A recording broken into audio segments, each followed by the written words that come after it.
Treasure the highlights from the Summit Athletic Conference this season, or complete games live or on demand. After all, nobody's more proud to call Fort Wayne home than SummitCitySports.com. The athletes has always been here, and they're getting better. I'm watching, Summit City Sports, man, they're doing an awesome job. And, that's a plug. Them dudes are doing an outstanding job. And I'm able to be in Nashville and watch games on YouTube that they're broadcasting, and I'm seeing the talent. And it is just truly outstanding. And, you guys have seen the talent that's in the NFL now from Fort Wayne, Indiana, the talent that's coming up now, and the talent that, is just here, man. It's really cool. Developed for athletes of all sports, PSM's Edge training program is a personalized, high-intensity experience designed to help you outperform the competition. Whether you're looking to enhance your speed, strength, power, agility, or overall fitness, our expert training staff will build a program that adapts to your schedule while maximizing your overall performance. Now accepting athletes 12 years old and up. Get started today. Schedule your free evaluation at psmsports.com/edge. I started playing football when I was 4 years old in the Cub Football League at Leo. My freshman year of high school, I really started to notice that there was something different about how I played compared to what some other people were playing like. So then I started to develop more. I started to see the results, and then being able to go to Iowa was a big opportunity for me. Being able to train here at PSM has really given me an edge over my competitors. Working on my speed, that's the name of the game nowadays, is who's the fastest guy on the field. Being able to put my body in different positions to allow me to be in the best position during the game. It's so important to not take those days off and just get into a place like PSM where they have flexible hours, and it's good for college athletes to come in and just train.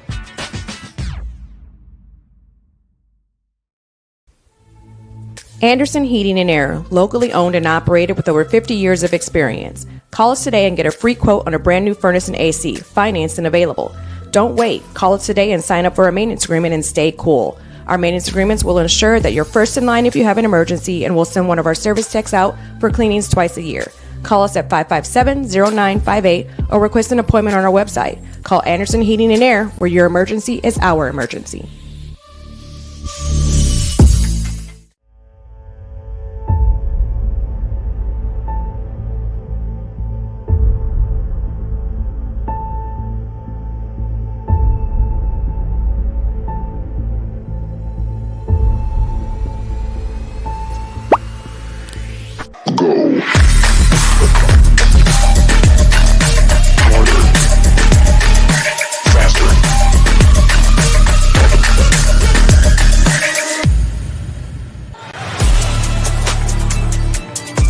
Game day, the moment athletes live for, the intensity, the passion, the unforgettable plays. And while you focus on the game, Watermark Sports Photo captures the memories. From the heart-pounding action to the game-winning score, our game day photos make your athlete the star. But we don't stop at game day. With our Sportrait sessions together, we dream up poses and take your athlete's story to the next level. Serving Northeast Indiana and Northwest Ohio, from colleges to high schools and club sports, moments fade, but the memories last forever. Watermark Sports Photo, where every shot is legendary. At PSM Sports Therapy, recovery is more than getting you back to your sport. It's about building a stronger version of you. Our team of experts uses state-of-the-art technology to build personalized care plans that get you healthy and back in action safely. With no physician order needed, contact us directly to receive top-quality care exactly when you need it. Call 260-266-4007. Visit one of our Fort Wayne locations or go to psmsports.com to learn more. Let her cook, let me cook. Never gave it, I ain't never gave no. Fell out with them, we ain't never make it no. Back for everything I ever lost, I'm on the mission. We turned the whole house into a booth, we in the kitchen. Let her cook. Big low come through frying. Hey, let her cook. Okay. Too much cake out bow. Oh God. Let her cook. All this sauce I'm trying. The future is what you make it, so make it matter. At the University of St. Francis, we'll help you build a purposeful life, one based on your interests, goals, and desire to make the world a better place. Learning is personal here. You'll be known by name, supported by experts, and connected to professional opportunities. Our Catholic values will inspire you to use your education for the greater good by serving and leading others. Remember, the future is what you make it. Build a life of meaning and purpose at St. Francis. You belong here. Tired of waiting for a doctor's referral to start physical therapy? At Indiana Physical Therapy, you don't need a prescription. You have the power to choose where you go for expert care. Our experienced therapists will help you get back to doing what you love. With over 19 locations, getting the care you need has never been easier. Take the first step towards a healthier, more active lifestyle. Visit IndianaPT.com to schedule your appointment today. Indiana Physical Therapy, where people go to get better. Here, every athlete is one of one. Every day is an opportunity to improve, to become faster, stronger, healthier. That's our commitment. With elite training and expert care, we transform athletes by pushing through challenges and sharing every victory. PSM, you've got goals. We help you get there. Learn more at psmsports.com.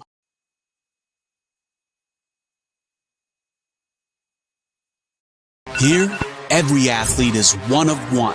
Every day is an opportunity to improve, to become faster, stronger, healthier. That's our commitment. With elite training and expert care, we transform athletes by pushing through challenges and sharing every victory. PSM, you've got goals. We help you get there. Learn more at psmsports.com. Let her cook, let me cook. Never gave it, I ain't never gave no. Fell out with them, we ain't never make it no. Back for everything I ever lost, I'm on the mission. We turned the whole house into a booth, we in the kitchen. Let her cook, Big Low come through frying. Hey, let her cook, okay. Too much cake I bow, oh God. Let her cook, all this sauce.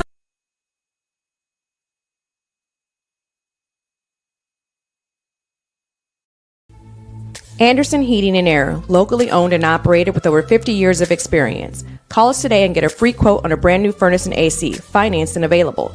Don't wait. Call us today and sign up for a maintenance agreement and stay cool. Our maintenance agreements will ensure that you're first in line if you have an emergency, and we'll send one of our service techs out for cleanings twice a year. Call us at 557-0958 or request an appointment on our website. Call Anderson Heating and Air, where your emergency is our emergency. Tired of waiting for a doctor's referral to start physical therapy? At Indiana Physical Therapy, you don't need a prescription. You have the power to choose where you go for expert care. Our experienced therapists will help you get back to doing what you love. With over 19 locations, getting the care you need has never been easier. Take the first step towards a healthier, more active lifestyle. Visit IndianaPT.com to schedule your appointment today. Indiana Physical Therapy, where people go to get better.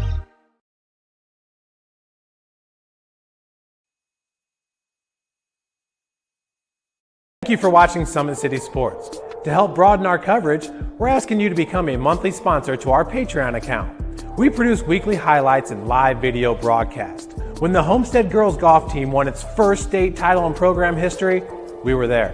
When Fort Wayne brought back 3 state titles in cross country, we were there. We believe in sharing positive stories and setting the standard for how high school sports should be covered. Join us and donate today.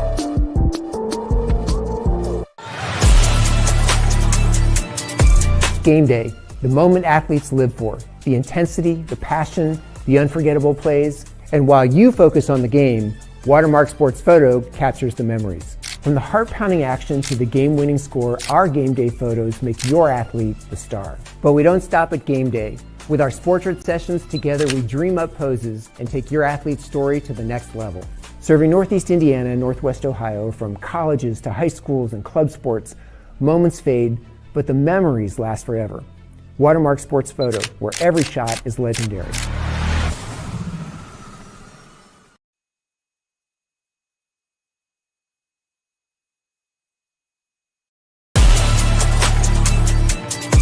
Game day, the moment athletes live for, the intensity, the passion, the unforgettable plays, and while you focus on the game, Watermark Sports Photo captures the memories. From the heart-pounding action to the game-winning score, our game day photos make your athlete the star. But we don't stop at game day.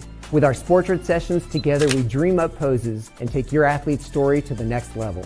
Serving Northeast Indiana and Northwest Ohio, from colleges to high schools and club sports, moments fade, but the memories last forever. Watermark Sports Photo, where every shot is legendary.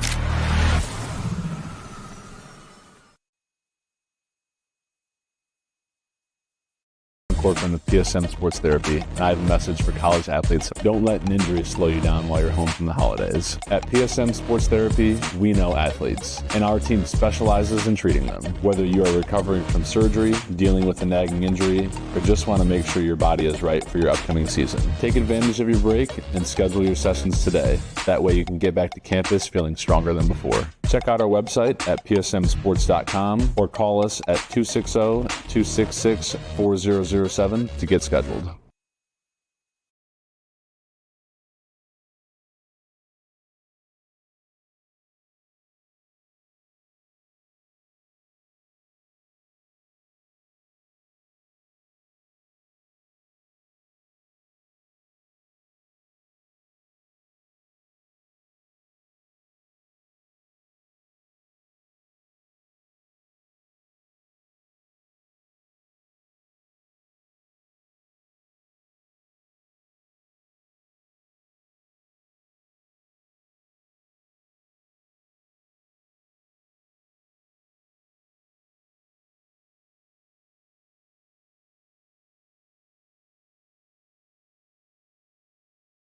Good morning, hockey family and fans. Welcome to Week 15, the end of the regular season for Fort Wayne High School Hockey, Season 51. At this time, welcome to the ice, the Fort Wayne Vipers. Starting in net, number 72, Kagan Lockwood. At left wing, number 19, Caleb Slider. At center, number 16, Cam Whistler. At right wing, number 79, Lincoln Duke. On defense, number 76, Dylan Parks. At number 56, Grant Knudsen. And the rest of your Fort Wayne Vipers.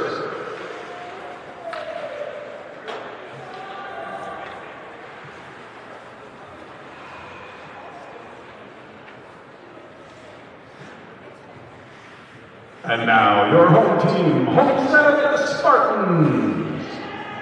Starting in net, number 25, Owen Martinsky. At left wing, number 44, Sam Moxton. At center, number 33, Rob McNary. On right wing, number 16, Carson Burning. On defense, number 82, Wes Doherty. At number 72, Jacob Llewellyn. And the rest of your Homestead Spartans.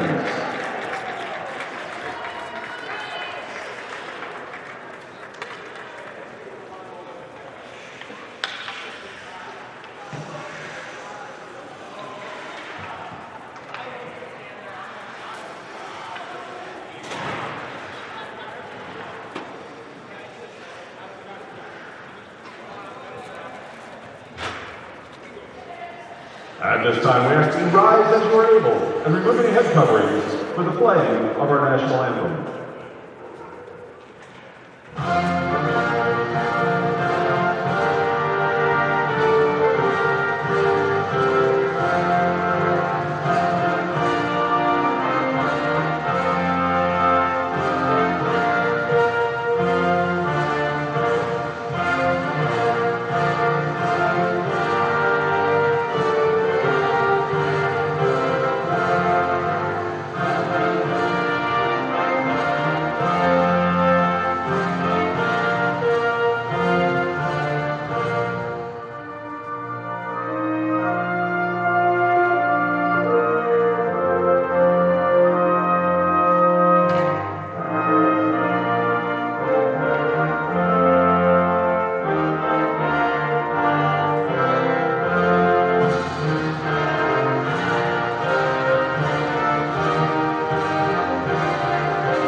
Ladies and gentlemen, welcome back to the Fort Wayne Parkview Sport One Ice House. We got a little bit of a different look here for our last games of the season. We are in Rink 3, making up those games from January 7th.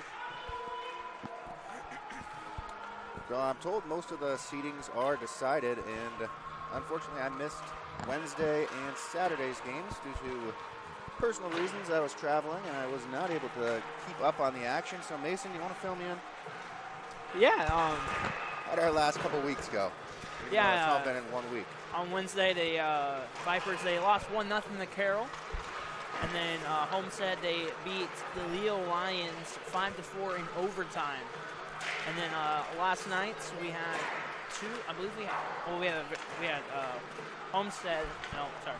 The Vipers and Leo won overtime. Leo won 2-1, and then Homestead lost to Carroll 4-3 in regulation. So some pretty close games. All right. The last couple of weeks. Homestead coming off a tight loss,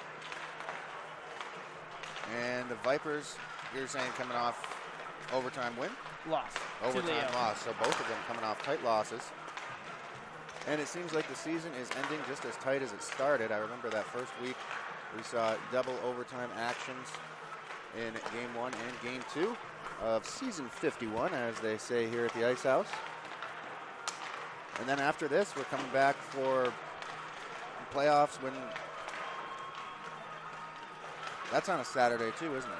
So the semifinals are going to be on a normal Wednesday night, and then the final is going to be on Saturday. That's Saturday, which happens to also be Valentine's Day. Yep.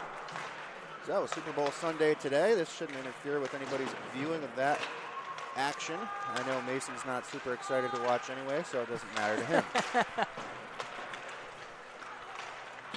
Anyways, we will thank some of our advertisements, or some of our sponsors, while we've got a little bit of time before this one gets underway.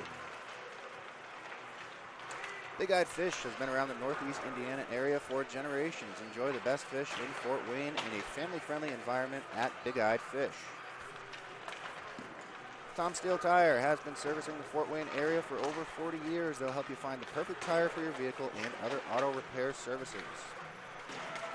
At Ottweiler Contracting, we invest in our customers by providing peace of mind during the entire process. From bid to build, visit ottweilercontracting.com.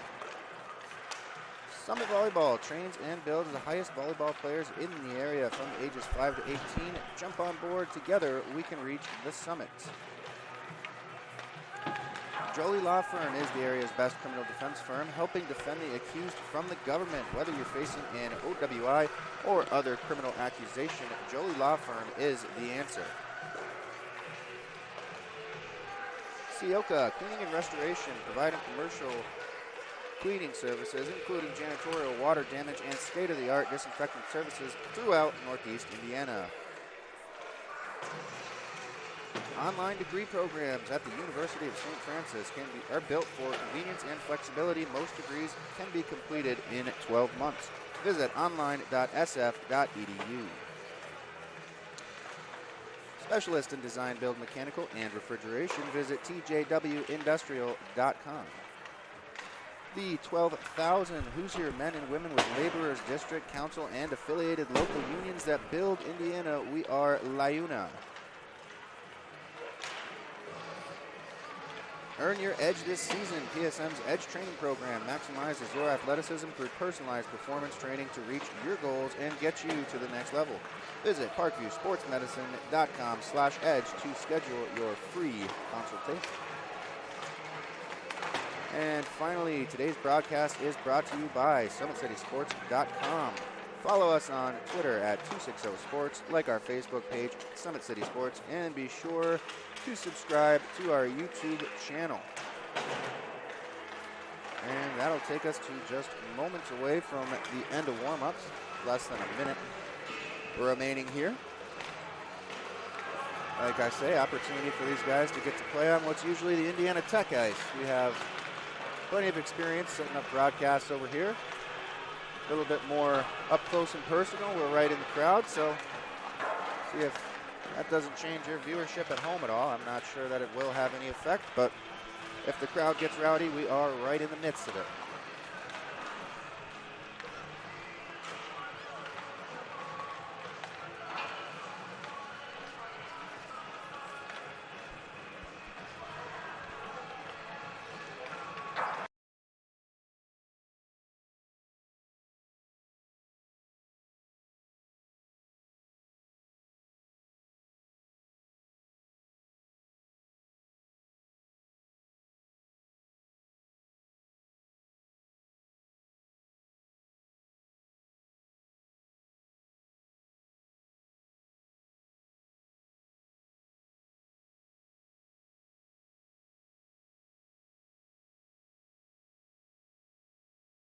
of Fort Wayne High School hockey. It's good now. At this time, the association would like to remind you that you are not at a professional hockey game, and USA Hockey's code of conduct and zero-tolerance policies are in effect. Posture is discouraged, but booing and derogatory remarks with inappropriate gestures towards teams, players, officials, or others will not be tolerated. Those who cannot comply will be removed from the building. Please respect others around you, display good sportsmanship, and remember, there are many young children in attendance. Let's keep our sport and enjoy the experience for everyone.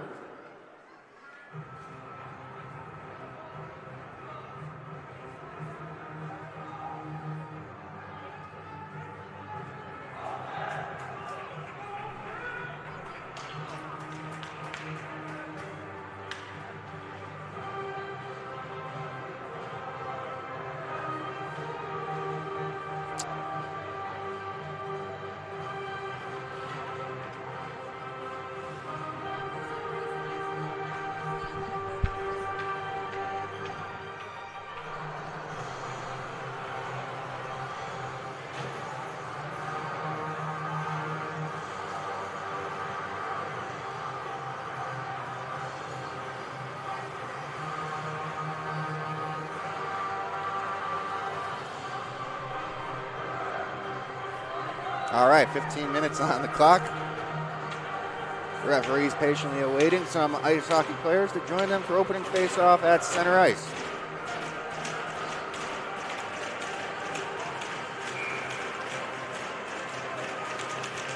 I think we got everything tuned up and ready to go on our end, so sit back, relax, and enjoy some high school hockey action on a Sunday afternoon.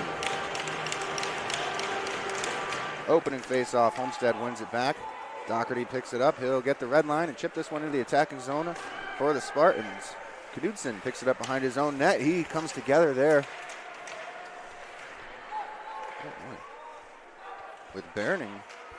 And Berning takes a big hit. Viper's able to get this one out of the zone. Now it's Whistler through neutral ice. Little toe drag maneuver. Still gets it sticked away, though. Loxton picks it up in the corner for the Spartans. Tries to clear, but it's kept in at the line, thrown on net. And Loxton again, another clearing attempt. This time skips by Stebbins, and the Spartans are able to get this one deep. Loxton again, he'll come together with Knudsen now. Loxton comes away with it, tries to throw it out front. Nobody there yet. A couple of Spartans going for a change. Doherty going to join that mix now. And there goes Loxton. Puck still tied up, giving the Spartans plenty of opportunities to get this change completed, and they'll do so. Now Whistler from behind his own net. Ty Siebert comes in there strong on the forecheck. Breaks up any breakout attempt. Now it's thrown out. That's not going to be quite enough for icing. Looks like it will. Spoke too soon. So Homestead with an offensive zone face-off early here in the first period of action.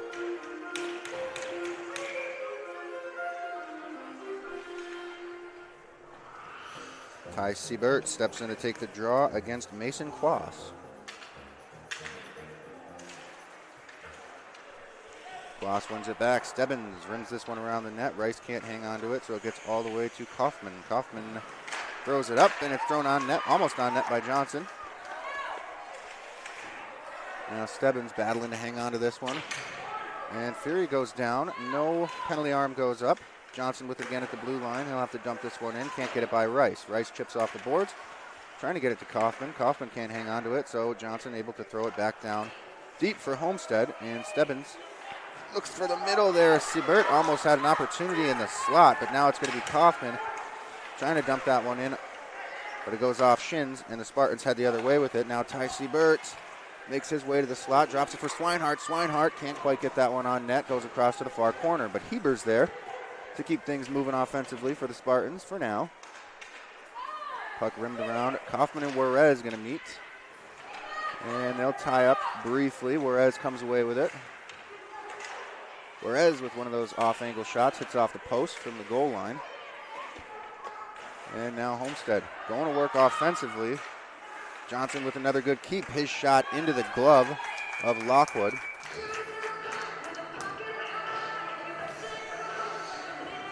So we'll get a whistle, a stoppage of play. Both teams will go for a wholesale line change, given this opportunity.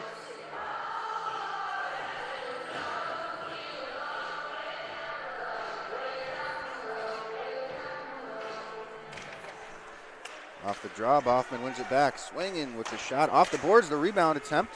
Lockwood's there at the post to mitigate any scoring opportunities. Now Juarez trying to get this one up top. Unable to do so, so headed the other way are the Fort Wayne Vipers. Henrik takes a hit, but looks like he got the better of Swinging in that one. And Boffman sets this one up from behind the net in his defensive zone. Looked for the wing, but didn't connect. Found its way all the way to the neutral zone where Dylan Parks picked it up, threw it back in. And Martinsky settles it down.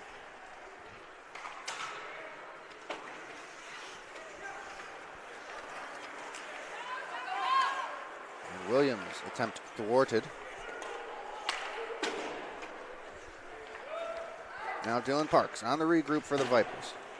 Gets this one out of the zone. Williams picks it up, drops it back to Parks. Parks has the red line and manages to get this one deep into the far corner. He'll chase after it himself. But Potts picks it up and moves it to the winger. Good keep by Rice at the blue line. Opportunity now for the Vipers. Whistler from the slot. Can't quite get that one on net.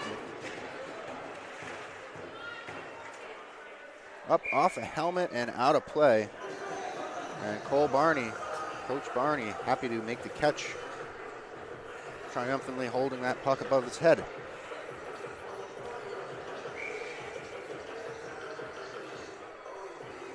So at the face-off dot, we will be glove side of Owen Martinsky. A little bit of a tie-up. Now Doherty gets it behind his net. And it's kept in by Stebbins at the line. Llewellyn rims that one around, and no. Ooh.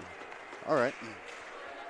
Now Homestead makes their way through the neutral zone. Chipped in by Mapes, far corner. Rice is there, looks to quickly transition here for the Vipers.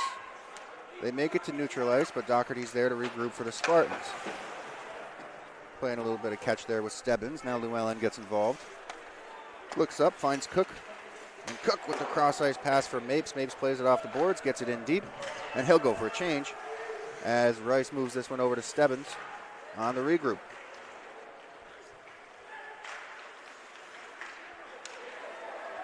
Opportunity now for the Spartans. Can't find a man in the slot. And Malachi Frick with possession of it in the attacking zone, trying to work that wall. Gets it up top to Doherty. Doherty with the shot, blocked away by Loxton. Caden Loxton, another good stop here in this first period.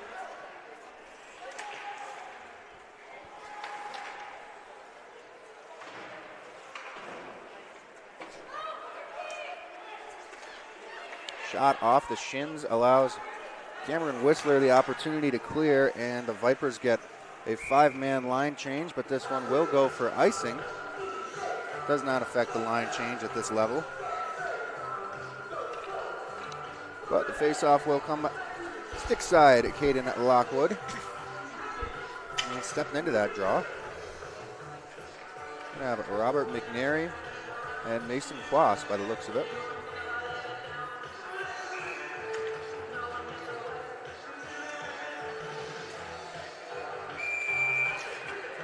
And whistle blown before the puck drop.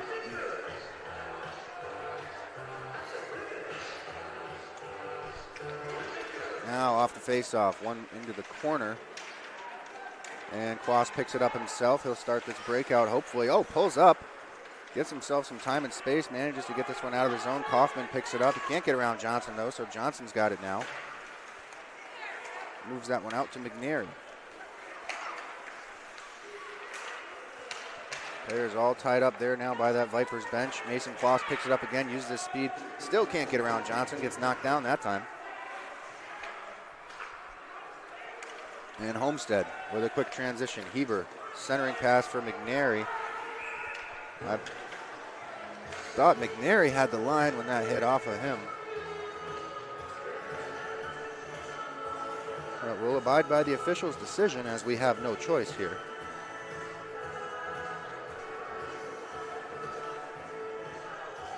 So face off glove side, Owen Martinsky.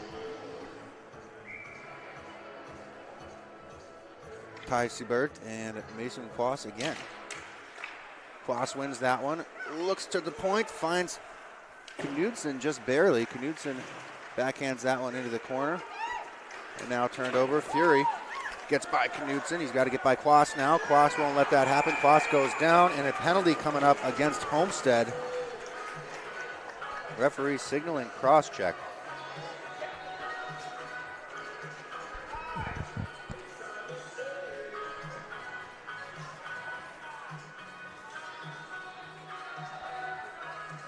We'll take a look here. Quass was right there, not letting him by, and referee claims Fury got the stick across his back to knock him down there. So we'll see. The Fort Wayne Vipers on the power play for the first time tonight. Historically this season they have not had a very strong power play, but we'll see if we don't see anything different here in the final games of the regular season. 6 minutes, 11 seconds. That's Homestead 9-3. Bacon moves that one across. Now Kaufman gets the red line, but he can't hang on to it. Johnson breaks it up. And Swinehart with an opportunity to get this one deep, and he does. Cooper Bacon picks it up. He'll waste no time on this power play breakout. He's off to the races. Got to get it by Swinehart. Swinehart puts a body on him, but he does scoot by. Ty Siebert gets involved, and now there's no moving. Johnson with the opportunity off the glass all the way down. Played behind the net by Caden Lockwood. And the Vipers are forced to restart from their own end again. Cam Whistler steps out from behind the net. Gets around Siebert. Can he get around Boffman? Probably not. He's forced to dump that one in. Kaufman picks it up for the Vipers behind the net in the attacking zone. Drops it for Whistler. Whistler comes around, takes a shot, but it's off the shins of Swangen. Luckily, Cooper Bacon picks it up. And now it's chipped out of the offensive zone by the Fort Wayne Vipers themselves. They're forced to regroup at neutral ice. Down to just 50 seconds on their advantage. Whistler circles back and heads up play, finds Cooper Bacon. Bacon can't get his way through the congested slot of the Homestead zone. Now puck just trickling around. Nobody's had full possession of it. Swangen's got it. They'll move it up, and Rice able to keep it in. He's on the pinch now, rims it around, finds Kaufman behind the net, but Kaufman's tied up. Now Duke, centering pass, and the shot off the stick of Cam Whistler gets deflected high up into the netting, so we'll get a whistle and a stoppage of play. Only 20 seconds left on the man advantage for the Fort Wayne Vipers. Yeah, Duke was able to find that little hole in the box formation that Homestead was running to find Whistler wide open in the slot. But I don't know who got a stick on. It might have been Urschel got a stick on Whistler, but that was going to be a pretty high chance for the Vipers. And now Homestead with a quick clear off that defensive zone faceoff, throws that across to Urschel. Urschel gets stripped by Stebbins. Boffman still has it in the offensive zone for Homestead on this penalty kill. His shot into the glove and frozen by Caden Lockwood. Final second of the man advantage now. Be able to drop the puck, and then at Fury will be back a free man.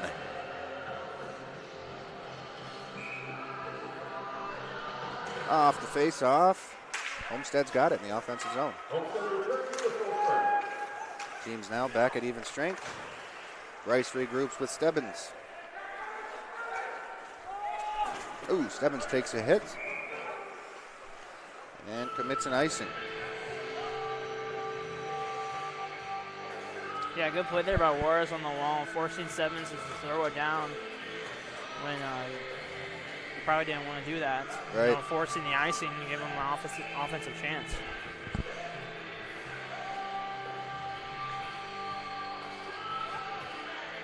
So once again, Nick Boffman steps in to the face-off dot for Homestead. And it looks like still Williams for the Vipers. Off the draw, still no solid possession, all tied up by that half wall. And now it squirts out, and Urschel's got an opportunity from the slot. His shot into the body of Caden Lockwood and frozen once again.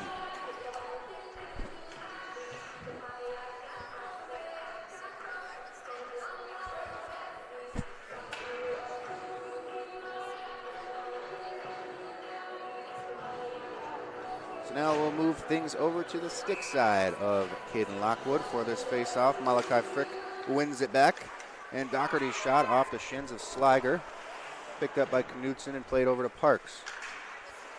Parks is pressured but manages to get it to Lycan Duke. And Duke's centering pass doesn't connect, so Doherty steps over the red line and throws it right back into the attacking zone for the Homestead Spartans. Parks will start behind his own net again, moves it over to Knudsen. Knudsen to Sliger.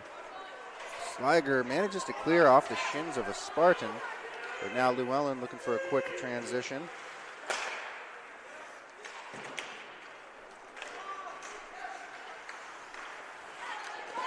And Duke comes together with Llewellyn. Those two definitely felt that. Sounded somewhat like a car accident here. Both of them hop back up. Starting to see some more physicality. Llewellyn wanted a little bit more. Sliger with the broken twig. He's got to get rid of that. Throws it. And play continues. Now off the bench, what have we got?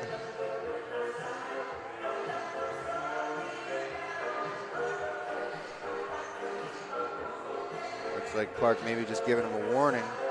So that was definitely close. The play was right there. They had guys coming off the bench.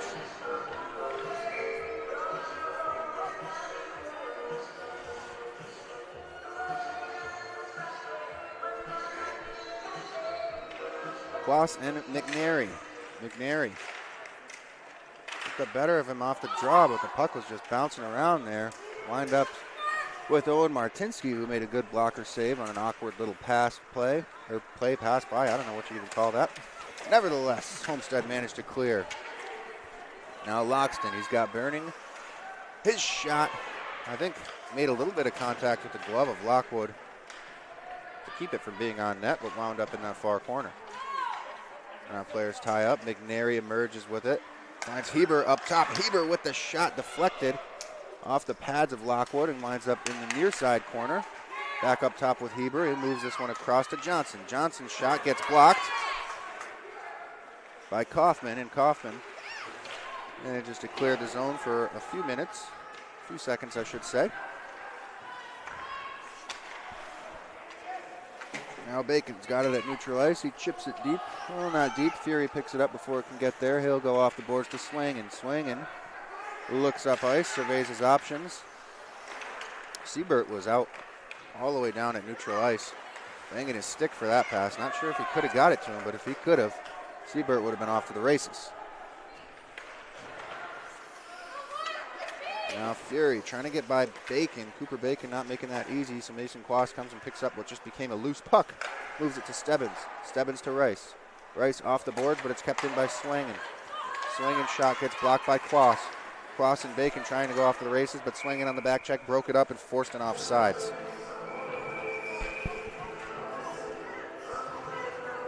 That was a close call. Bacon's kind of was just a little bit too much into the offensive zone. He tried to get back and stretch out that leg, but wasn't able to just in time. That would have been a good opportunity for the Vipers 3-on-2. It would have been.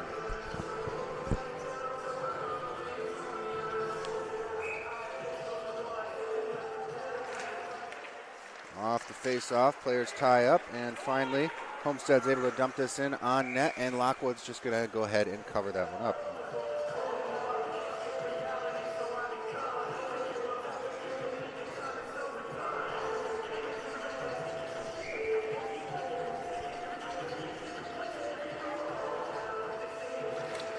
Off the face-off, Homestead's got it in the offensive zone. The shot comes from the blue line, rebound is available and finds its way in.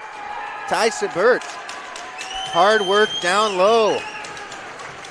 Gets the Homestead Spartans a 1-goal lead here in the first period. Yeah, the shot from the point just squeaked through Lockwood, and Siebert's crashing in that, pokes it in. Just enough across the red line. Yeah, and it was right off the draw, so these offensive zone face-off opportunities can make or break you in these games. And Lockwood, unfortunately, not able to hang on to that one, and Ty Siebert just causing chaos down low until that puck found its way into the net.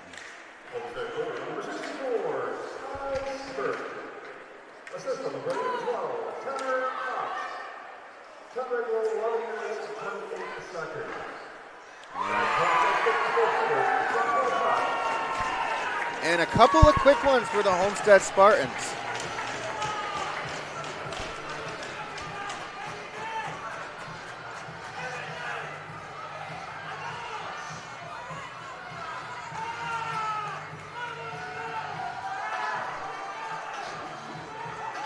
Yeah, it was just Swinehart off the rush. Just took a quick shot. And right there, rebound. A couple of shots, actually. Swinehart found the rebound. Might have been locked in with the original attempt. Rebound control issue for the Fort Wayne Vipers as a team here, and I think that's why we're going to see this timeout for the Vipers.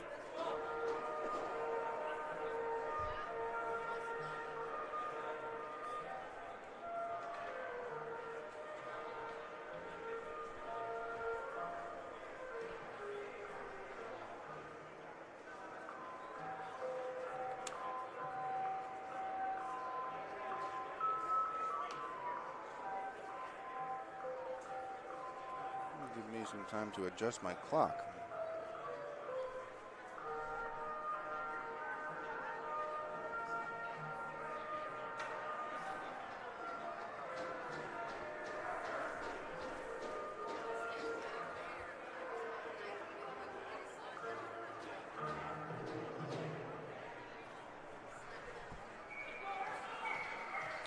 .650 is in fact not right. I did not realize that stop.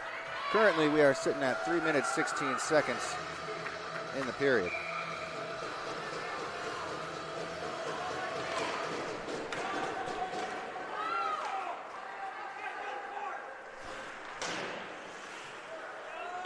Finishing up that first Homestead goal was 45 Siebert from 12 Turner Potts at 1 minute 28 seconds. And another opportunity for the Spartans in the slot. They are all over Kaufman, or all over Lockwood and the Vipers in their defensive zone right now. Now it's Kaufman trying to make something happen for the Vipers. But another quick transition, gets that one right out of the zone. Mason Quas picks it up at the red line, throws it back in. Martinsky plays that one. Looked like it had the potential to bounce a little bit more than it did. Kind of lucky on his part. Up to Juarez at the blue line. He chips this one up and out.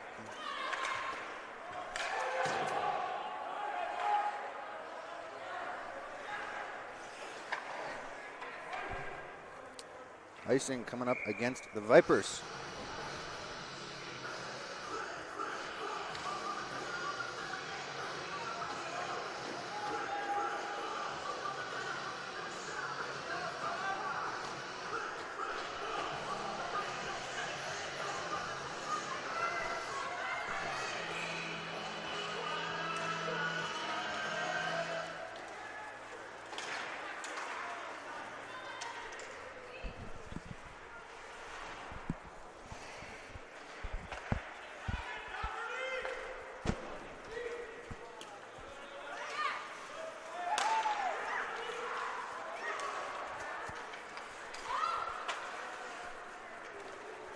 Now at neutralize, it's Doherty. Throws it right back into the attacking zone.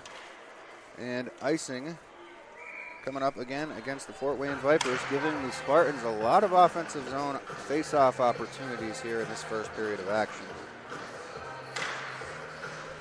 Down to just 1 minute 49 seconds here.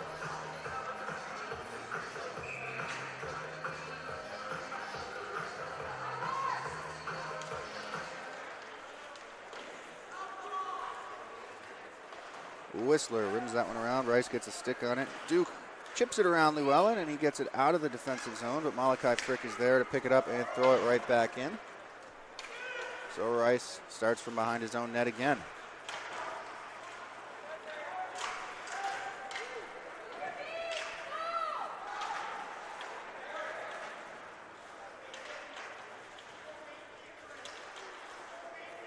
Battle down low. Mapes is giving Rice a real hard time. Rice manages to come away with it, reverse it to Stebbins, and Stebbins has some more time. He gets it up to Sliger. Sliger clears the zone. Blockered away there by Martinsky. 1 minute left in the period. And we are in our final minute of play, in case you couldn't hear the PA here at the Ice House. Llewellyn takes down Stebbins, but the Vipers still able to clear. Now Penalty coming up, I think, for the aftermath of that. We'll take another look.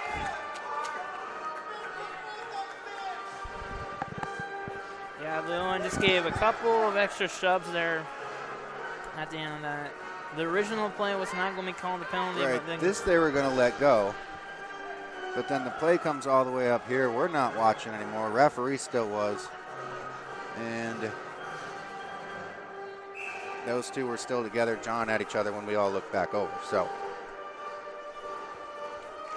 looks like Llewellyn accused of being the guilty party. Shot from Duke. Oh, that was a pretty juicy rebound.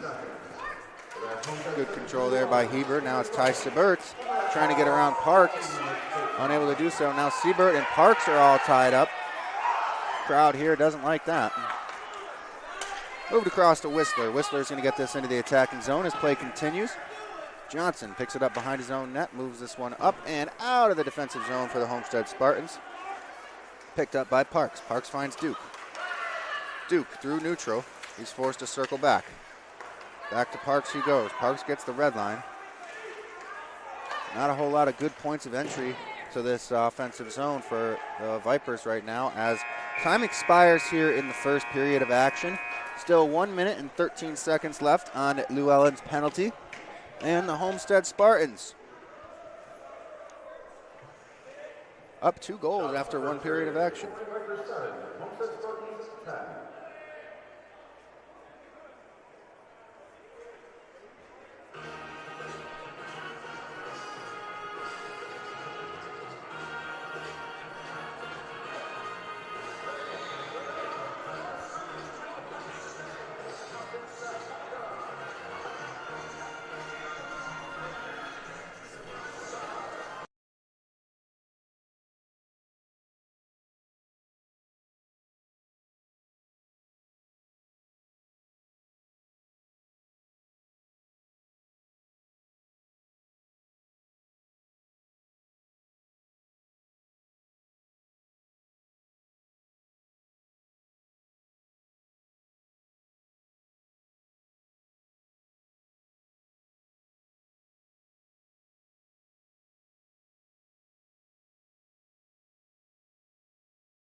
All right. Minute and 13 seconds of penalty killing to do for the Homestead Spartans, who are maintaining a 2-goal lead after 1 period of action. Those goals came in pretty close proximity of each other. I don't even think I'd looked up from the from labeling the initial replay before the second goal was on the board. And Malachi Frick's going to win this back for the Spartans. Bacon tries to chase it down as Johnson rims it around the boards, takes a tough bounce, and Duke's able to keep it in at the blue line. Johnson again from behind the net, throws this one out of the reach of Rice, and Swinehart very well could be the first one to it, but Lockwood tries to play it, kind of fans on it. And the Vipers will start from their own end here, 50 seconds left on the man advantage. Rice to Bacon. Bacon throws that backhand across the neutral zone. Picked off by Johnson and thrown all the way down. So Rice starts again from behind his own net. Up to the wing. Lycan Duke forced back behind the net by Swinehart. Swinehart knocks him down. Swinehart with no stick will head to the bench now and get a change. Potts comes out in his bit, and Potts is right there. And Potts with an opportunity now. His shot gobbled up by Lockwood. Just 8 seconds left on the Homestead advantage. Or the Homestead penalty kill, I should say. Doesn't look like that as of right now. Yeah, they do have a really good penalty kill group. You know, they scored a shorthanded goal on Wednesday. So they found Nico Juarez sneaking behind the defense. And Johnson was able, a long stretch pass too, was from all the way down at the goal line. But you know, they have a really very aggressive penalty kill unit. So. And they'll win this one back. Potts throws that one just wide of the net. Comes back to their side, and we have teams at even strength now. Another successful kill by the Homestead Spartans. And the Vipers now 0 for 2 on the man advantage this evening, or this afternoon. I'm not even sure if it is afternoon yet. We're right. 12-10. We're right in the sweet spot. Yep. So weird, whenever I'm in this rink, it always just feels like it's the same time. Like, it'll be super late leaving an Indiana Tech game, and I'm like leaving thinking it's like 4 p.m. Right now, I feel like it's about 4 p.m. It must be something with the lighting, you know. Yeah, it's so consistent. And it just says 4 p.m. for me. I don't know. I think that's when I was leaving for practice during college, after practice, so it just always feels like I'm leaving that. Yeah. Back to the action. Knutson dumps this one in. Martinsky rims it around, and it's kept in by Kieran. Loxton able to clear. Parks puts a body on him. Burning and Williams battle for that one. Williams able to chip it up and out.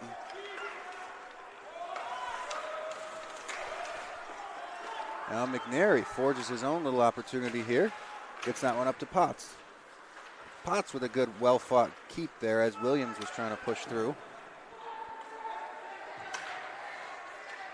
Now Williams able to clear. Potts stops him just outside the blue line, almost took it back in. Williams not giving up on this. And Kieran finally gets involved and throws that one deep. Swinging, looks up ice as the Vipers are in a wholesale change. Looks for a stretch patch to Urschel, does find him. Urschel to Boffman. Ingles is there, and down goes Minnick as he attempted defensive effort, and the shot easily stopped and covered by Lockwood.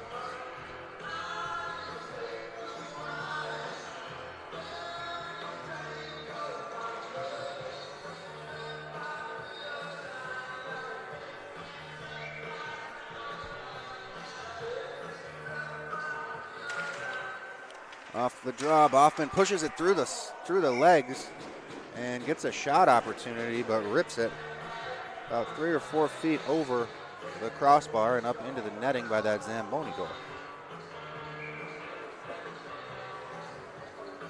Boffman and Whistler again. This time they'll tie up. Juarez steps in, comes away with that. He'll move it up to the point, or try to. Juarez with the cross ice pass intended for Urschel, doesn't quite connect. Couldn't settle it down. Now Boffman keeps things moving towards the Vipers' defensive end. Almost a dangerous collision took place there. Boffman was able to avoid it.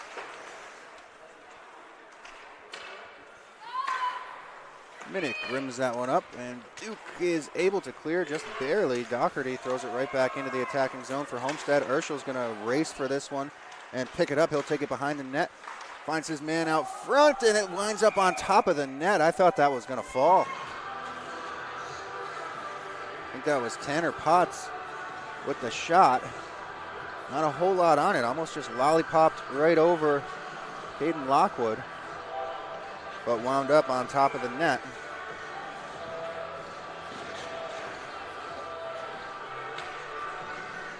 Ty Siebert, Mason Quas, glove side, face off. Thrown into the corner. Stebbins picks it up, and he'll chip that one up out of the zone. Hebert picks it up, though. Back down with Stebbins now. And Fury tried to keep that one in the attacking zone for the Spartans, but it kicked out anyway, so Johnson throws it in just inside the red line. Stebbins with it again. Up to Cooper Bacon, and Cooper Bacon chips that one up. There's no glass there, so it winds up inside of Homestead's bench.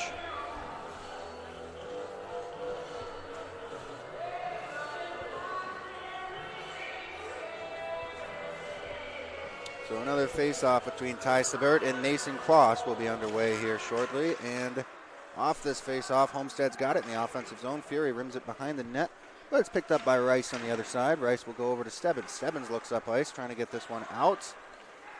No pass opportunity, so he's going to be forced to ice this one again as he takes a hit. That's not the first time that's happened to him tonight.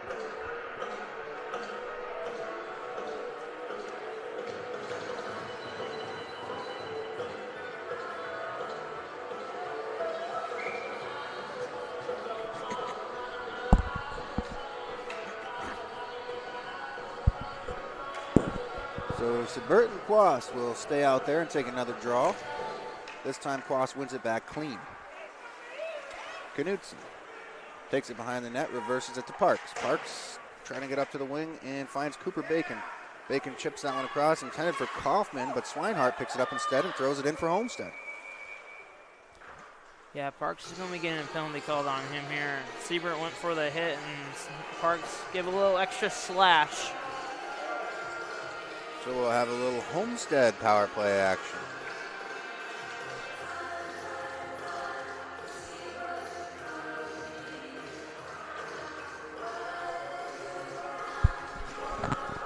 Maybe back down here. Yeah, I think we caught it coming out of that corner there. And then the touch came slightly after, but Homestead on the power play. They're their first time tonight, or today, right? Yep. Vipers penalty, number 56, Dylan Parks. 2 minutes slashing. Penalty call 4 minutes, 24 seconds. That's Homestead 76. So clear it all the way down. Penalty call 4 minutes, 24 Martinsky seconds. moves that one to Potts. Potts wastes no time setting this thing up. They're on the go. Malachi Frick gains the offensive zone. He'll pull up. But Knutson's there to muddy things up. He's going to get some help from Mapes. But the puck still finds its way out. So Tanner Potts regroup at neutral. Moves that one over to Johnson. Johnson now makes the zone entry. Take this one around the net. Tied up by Knutson. Manages to break free and get it up top to Potts. Potts moves this one over to Frick. Frick with the shot. Rebound opportunity. Cleared by Knutson. Frick able to keep that one in the attacking zone. And not quite, actually. Delayed offsides was the call, and it was a long-standing call. Johnson looks upset about it. He thought that was a good keep, I guess. Yeah, the far linesman called it good. Yeah, they were a little bit miscommunication. I was confused. I thought it was I called it a good keep from where I was. That's what I thought I saw on the ice.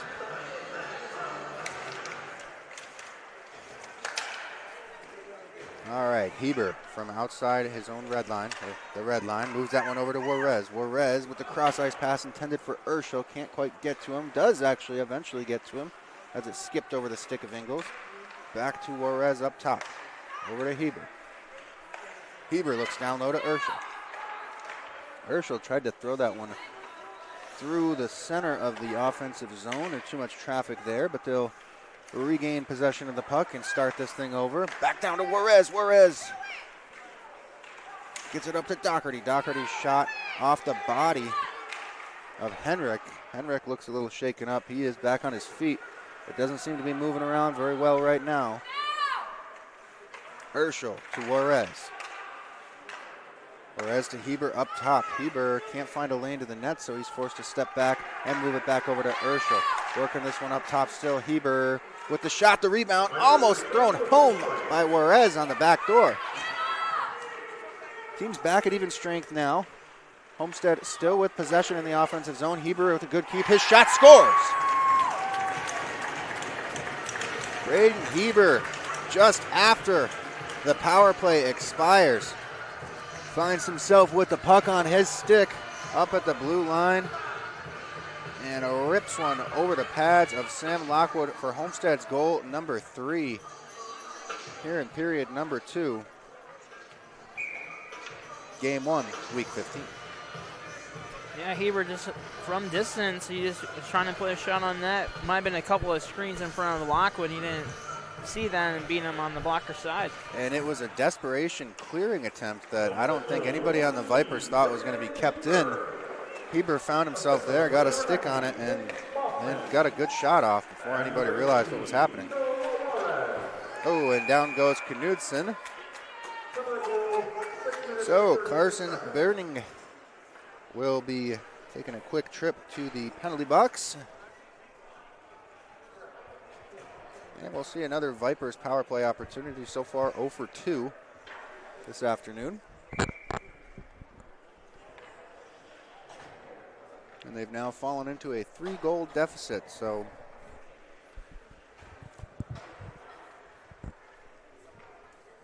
Cannot keep letting these opportunities pass them by. Puck one back to Swingen.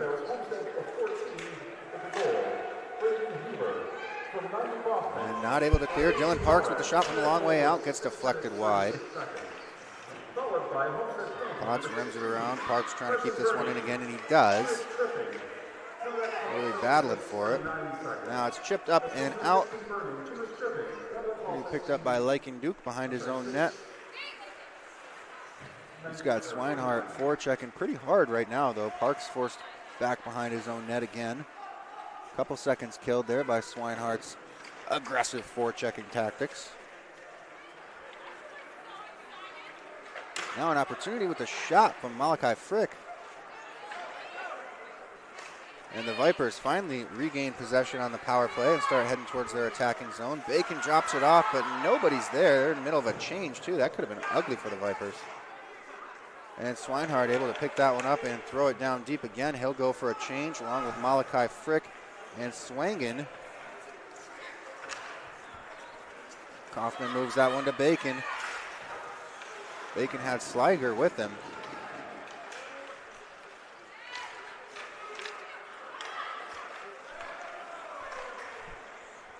And now the Vipers trying to get a little bit of zone time. They're unable to get set up, all tied up right now. Llewellyn with a little bit of time and space could clear. Unable to do that, but he gets it right back, and now he's off to the races, trying to get around one more man off the stick of Kieran and into the netting off the shot attempt.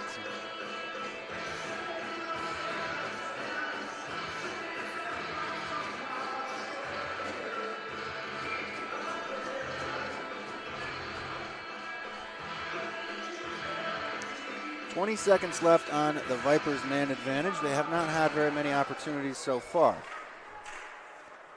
And Mapes picks this one up and kills a few seconds in the attacking zone for the Homestead's penalty kill. Moves it all the way back to neutral ice where Doherty throws it all the way back down again. Down to just 7 seconds left on the Vipers' man advantage.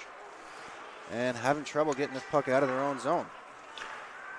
Now Mason Quas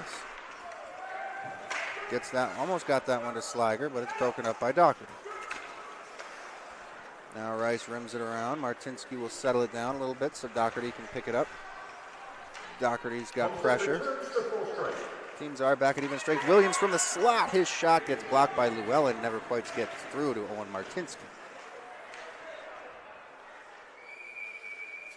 Now the whistle blows as players are all tied up. Clarkie's saying net is off.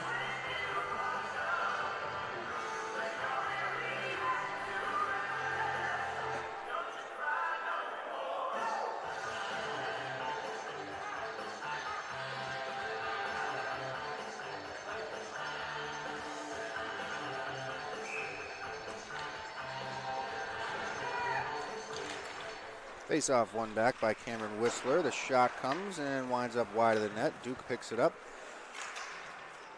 Players come together. Now Loxton picks up a loose puck. He can't quite clear. A good keep by Cam Whistler, but the regroup for the Homestead Spartans, well, might have been a little bit better if Johnson hadn't fanned on it. But still, Loxton with an opportunity if he can get to this one. Stebbins not going to let it happen that time. Johnson from the blue line with the shot. The rebound played well by Rice that time. Rice rims it around, trying to get that one to Sliger. Sliger picks it up, but he's out of time and space, so he's got to go back down to Rice. Rice looks up to Duke. Duke manages to clear, but not far. Johnson's got it at the red line. He's going to throw it right back in near that Zamboni door. And Stebbins will restart from down below his own goal line again. Gets it up to Sliger. Sliger pressured, unable to get this one out. Lycan Duke with it on his stick now, and it clears the defensive zone for the Vipers. But Fury transitions quickly, and it's thrown back in by Berning. Rice from behind the net in his own zone once again. He's still got Stebbins out there with him, turning into a long shift for them. They have failed to get this one over the red line. And managed to do so now, but only for a second. Fury with it now. He's got Siebert with him. Fury forced into the corner. Comes away with it somehow. Now Fury working from it down below the goal line in his attacking zone. Tries to cycle back down low, but nobody was there for him. So Sliger picks this one up. Still can't get it out of the defensive zone for the Vipers, and now it's cleared by Stebbins for an icing against the Vipers. So we'll head right back to the Fort Wayne Vipers defensive zone. At least they do get 5 fresh skaters out there.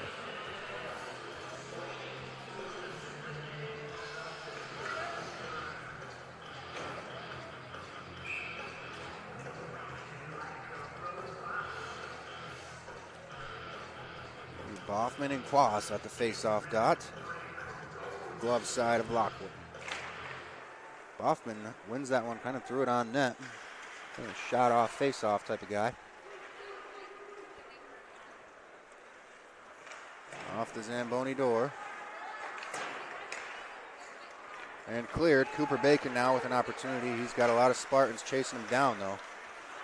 And they'll get to him before he can get anything offensive going.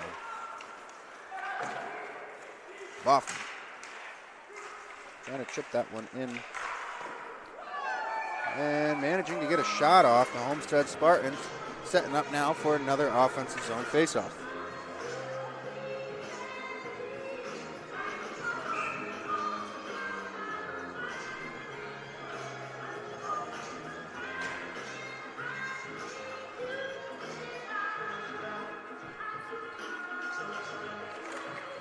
Off the face-off, one back, and it kept at the blue line. Thrown in by Swangen. Now Williams flagged down just before he crossed the blue line, but Mason Quas picks it up. Takes it all the way into the attacking zone for the Vipers. Tried to cut in and found himself in trouble there. And now we've got a penalty coming up. Yeah, Homestead's going to be caught with a holding. Might be Boff heading to the box.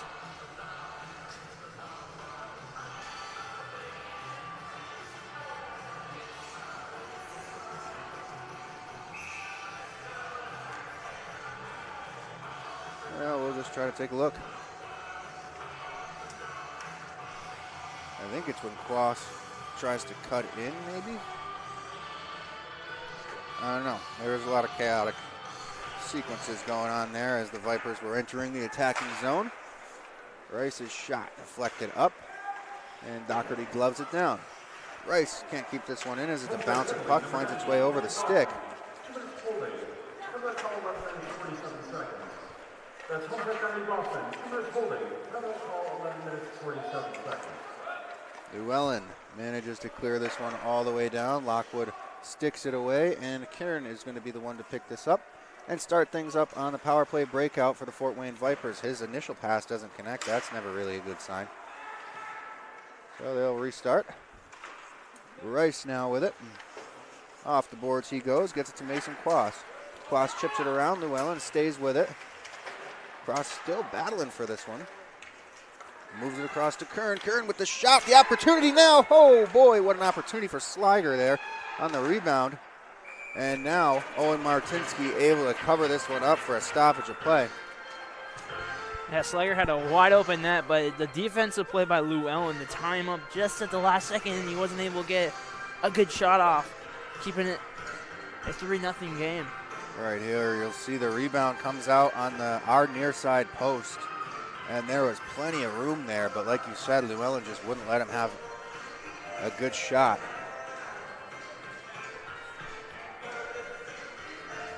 Now it looks like we've got the referees assessing the status of that net altogether.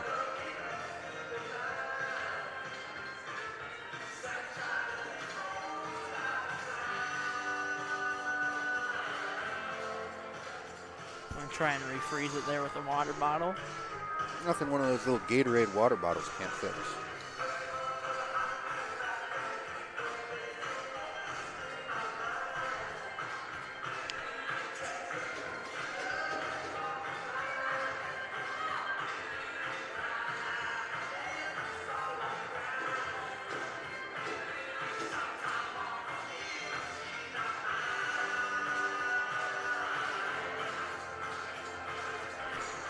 All right, getting back to the action. We still have 1 minute and 3 seconds on the Boffman penalty. And so far, this has been the strongest power play opportunity the Vipers have had today. Several opportunities. And a little bit of zone time. Bacon managed to recover. And it's kept in by Whistler still. He'll throw that one back down. Kaufman picks it up behind the net. He's under pressure, but the shot opportunity, and Cameron Whistler picks it up in the slot and throws it by Owen Martinsky and gets the Fort Wayne Vipers on the board as Pink Pony Pub echoes through rink number 3 for the first time this year.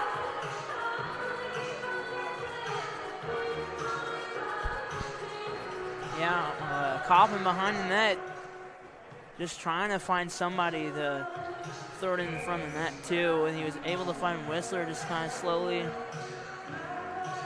kind of just winding his way down there, and goes with the one-timer, beats Martinsky 5-hole, spoils the shutouts. Well, we've got ourselves a 2-goal game now. Puck finds its way into the Homestead bench once again.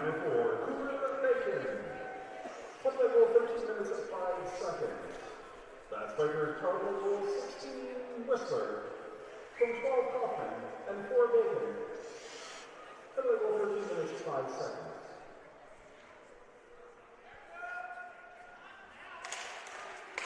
Off the draw, thrown into the attacking zone for the Vipers. Potts, quick transition, finds Urschel. Urschel with speed through the neutral zone, makes the entry. Takes this one wide, down behind the net, gets around Quas. Still with it, made the full lap and got stripped up by the blue line by Williams. Now Williams throws it into the offensive corner for the Vipers, and he'll chase this one down. He's going to tie up with Potts. Potts emerges with the puck. But now it's tied up with another Viper, and a little bit of what's my blind spot on this rink. Now Parks with a shot from a long way out into the glove of Owen Martinsky.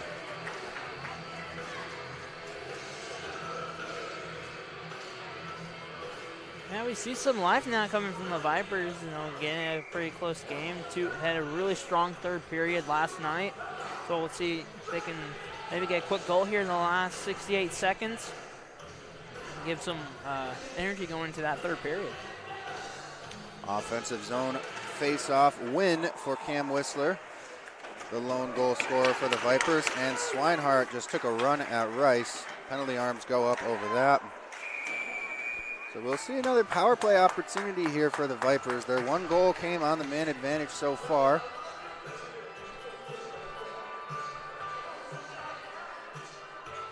Clock stopped at exactly 1 minute left in the second period of action.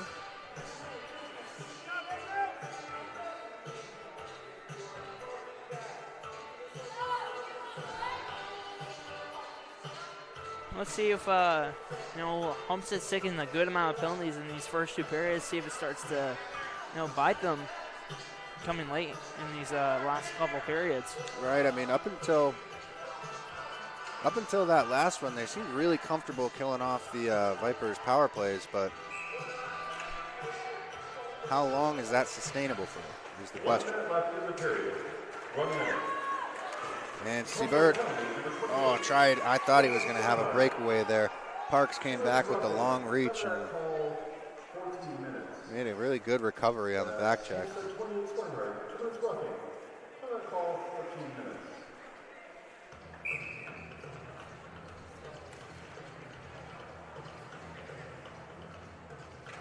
Malachi Frick with a clean face-off win. Doherty can't hang on to it though, and Cooper Bacon gets this one into the attacking zone for the Vipers. Kaufman once again working it down low. He'll get this one, try to get it up top, but Frick gets a stick on it and throws it all the way down. So Parks forced to start from behind his own net. Siebert's going to be all over him. And now Cooper Bacon, with too soft of a chip. It's picked up by Doherty and thrown down where Dylan Parks picks it up and tries to head the other way, moves it to Duke. Lakin Duke makes the offensive zone entry, chips it down below the net in the attacking zone. Doherty's there to try to break this thing up, but he's swarmed by Vipers.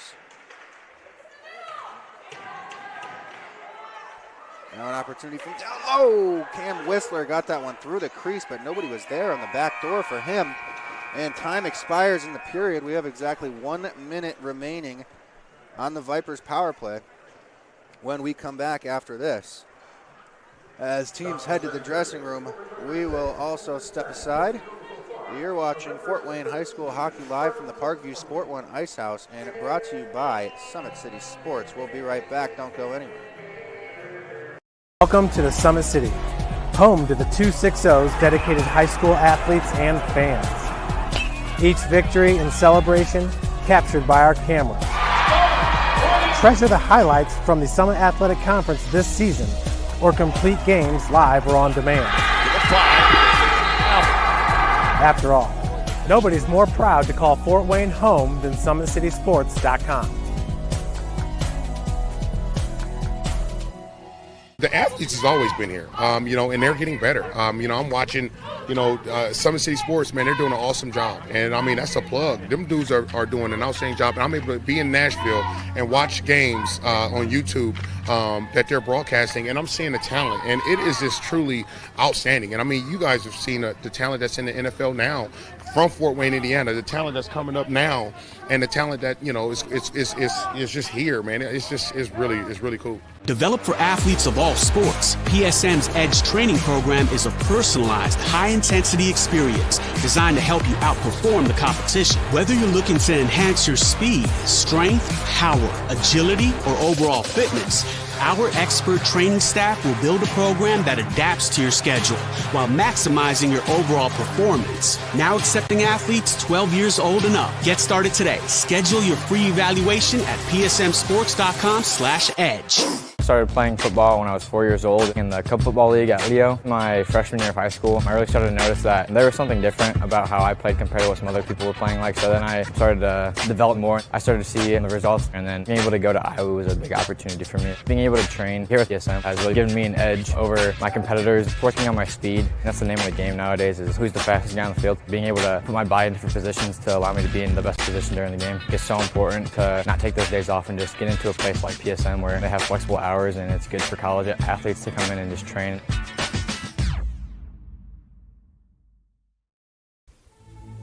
Anderson Heating and Air, locally owned and operated with over 50 years of experience. Call us today and get a free quote on a brand new furnace and AC, financed and available. Don't wait. Call us today and sign up for a maintenance agreement and stay cool. Our maintenance agreements will ensure that you're first in line if you have an emergency, and we'll send one of our service techs out for cleanings twice a year. Call us at 557-0958 or request an appointment on our website. Call Anderson Heating and Air, where your emergency is our emergency.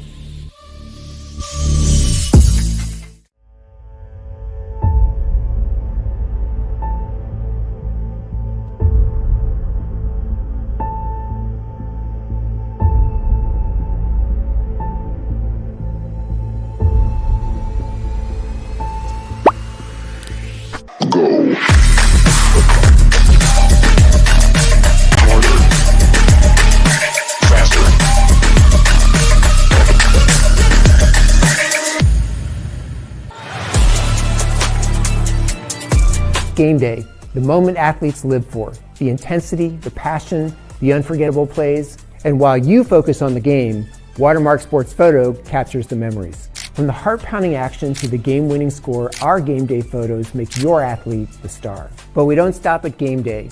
With our Sportrait sessions, together we dream up poses and take your athlete's story to the next level.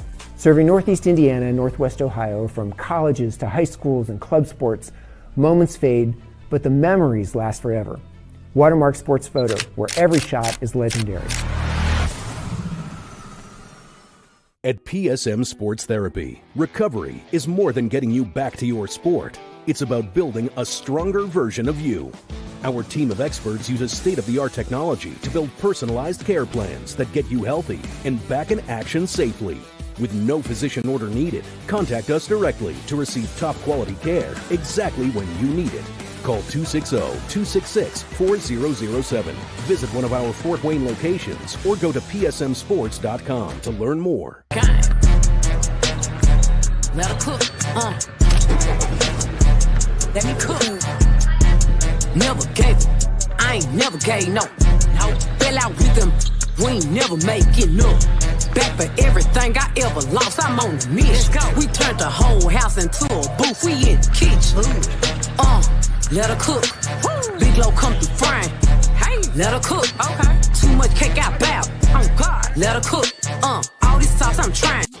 The future is what you make it, so make it matter. At the University of St. Francis, we'll help you build a purposeful life, one based on your interests, goals, and desire to make the world a better place. Learning is personal here. You'll be known by name, supported by experts, and connected to professional opportunities. Our Catholic values will inspire you to use your education for the greater good by serving and leading others. Remember, the future is what you make it. Build a life of meaning and purpose at St. Francis. You belong here.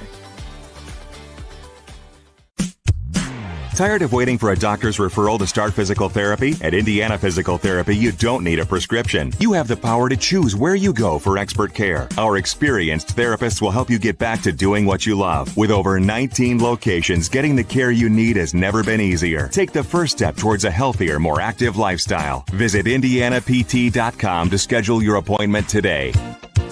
Indiana Physical Therapy, where people go to get better. Here, every athlete is one of one. Every day is an opportunity to improve, to become faster, stronger, healthier. That's our commitment. With elite training and expert care, we transform athletes by pushing through challenges and sharing every victory. PSN, you've got goals. We help you get there. Learn more at psmsports.com.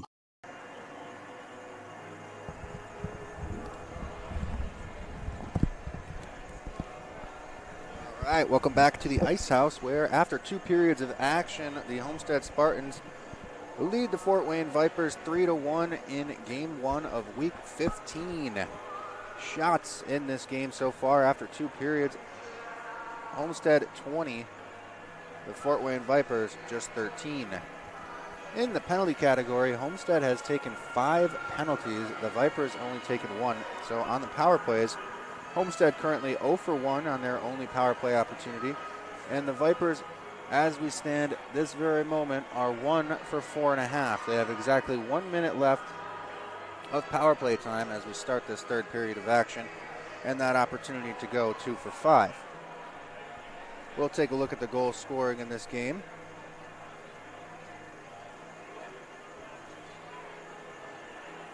Homestead's going to get us started here in the 1st period of action with a shot from, I think Tanner Potts maybe was the shooter, and then Ty Seibert all over the rebound there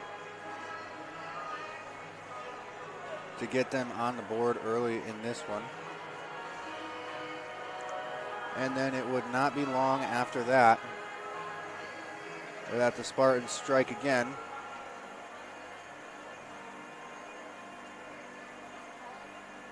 Couple of rebounds given up there, and I'm pretty sure after this one the Vipers called a timeout.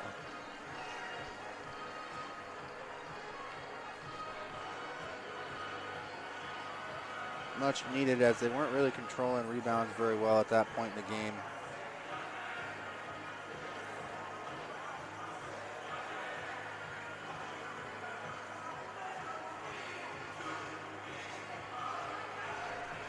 So that one came from Wesley Swinehart, and Ty Seibert got the assist on that one.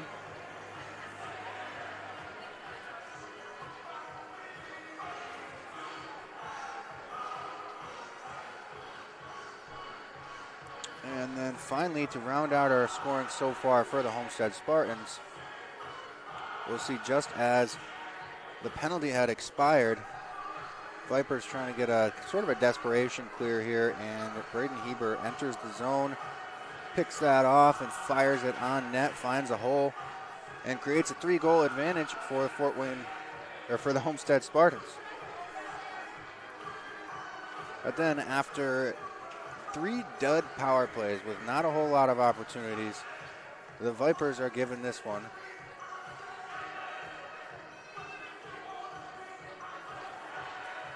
It's going to be, you see Kaufman working behind the net. He fought off a couple of guys there, and Homestead had been able to be really aggressive on the penalty kill up until this point, and I think here it kind of comes back to bite them. Because if you're aggressive on the puck carrier, no matter what, somebody else on the ice is open when your opponent has the man advantage. So that is where we stand right now. The Fort Wayne Vipers already on this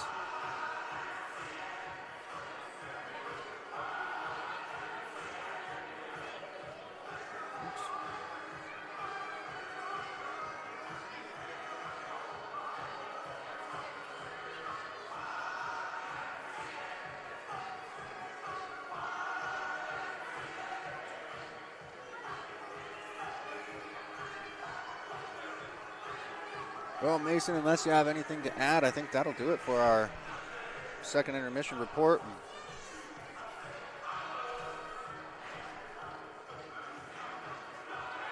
So once again, you are watching Fort Wayne High School hockey live from the Parkview Sport One Ice House as we await the players here. We'll step aside just one last time before third period action. We will be right back. From the PSM Sports Therapy, and I have a message for college athletes. Don't let an injury slow you down while you're home from the holidays. At PSM Sports Therapy, we know athletes, and our team specializes in treating them. Whether you are recovering from surgery, dealing with a nagging injury, or just want to make sure your body is right for your upcoming season, take advantage of your break and schedule your sessions today. That way you can get back to campus feeling stronger than before. Check out our website at psmsports.com or call us at 260-266-4007 to get scheduled.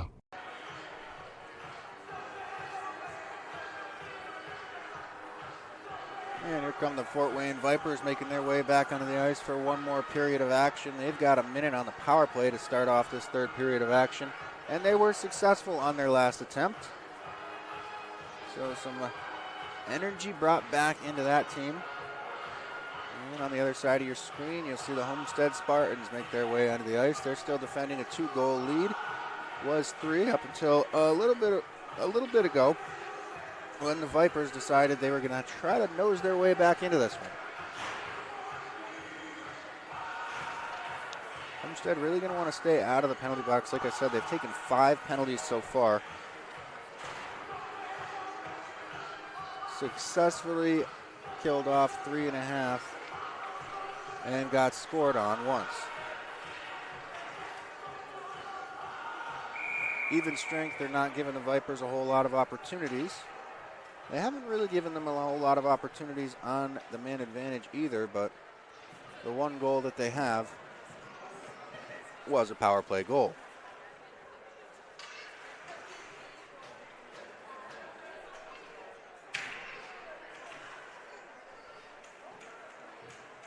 So third period of action, 15 minutes on the board.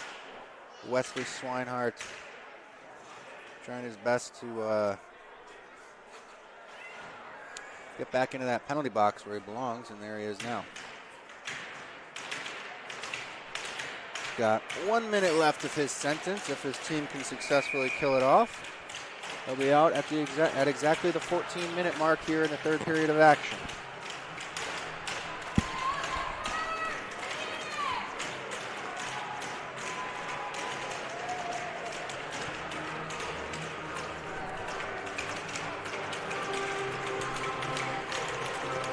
Nicholas Boffman and Cameron Whistler step up to the dot to start the third period. Boffman wins it through the legs of Whistler, but Duke picks it up and starts things going for the Vipers.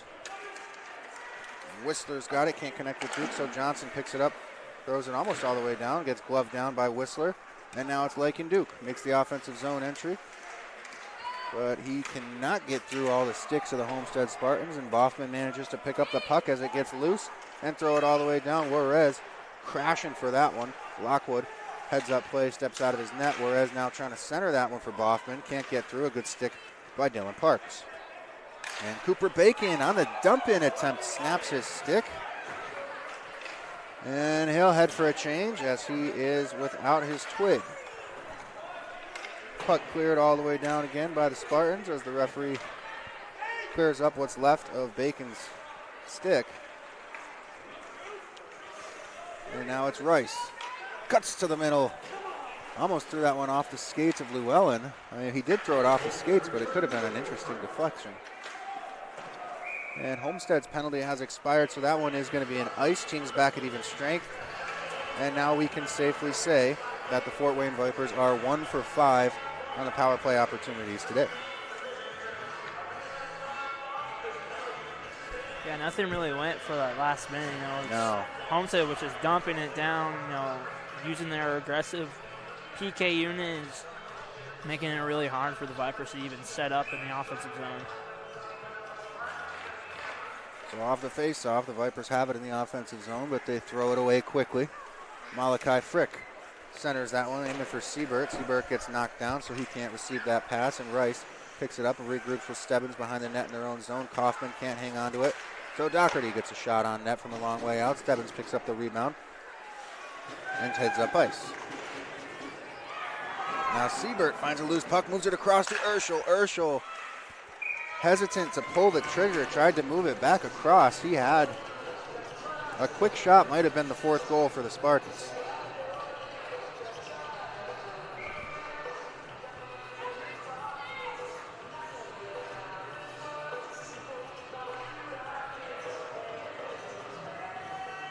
So Malachi Frick and Mason Quast set up for the face-off. Glove side of Lockwood. Frick wins that one back. And Urschel picks it up off the stick of Williams. And Cooper Bacon manages to get this one into the attacking zone for the Vipers. Urschel from behind the net in his own zone. Clears the Homestead zone, but loses it. Christian Williams moves that one up to Mason Quast. Quast gets it sticked away as he enters the zone. Knutson's shot goes wide, but the rebound chips right out in front of the net. Knutson again with another shot on net, but the Vipers will be down a man here. Yeah, Bacon with the cross check on Swinehart there right at the top of the zone. So this is really only Homestead's second power play opportunity today. Nothing to show for it on the first one, but historically they do have a pretty strong power play. Yeah, they come in at about 24% on the season so far, and they could really put this game away with a power play goal here. And a quick clear for the Vipers. Braden Heber stops behind his own net. Looks up ice for his options, finds some time and space, moves that one to Juarez. Nico Juarez enters the attacking zone with speed down the wall, gets around Knutson, and comes up the other side. Finds himself in the slot. His shot bounced around a little bit from our angle. That looked like it could have been different than it was, but nevertheless wound up wide. Oh, and set up on the far side. Nico Juarez, the goal scorer after all. What a setup, though. Is that Urschel to Juarez? I believe that was Urschel to Juarez. He was really, really patient, just waiting for the Viper defender to do one move and then making sure that he can get the pass off to Juarez and put it in the back of the net. Yeah, definitely heads-up play. Waits until, I don't know if that was Rice or who that was. I think it might have been Ingles. Ingles, right. The Vipers defender goes down and overcommits to the passing lane on the other side. And then one little stick handle, and you got a whole lane through the middle. Whoa, boy. Another opportunity there for the Vipers. And you got Nico Juarez, a dangerous goal scorer on that side.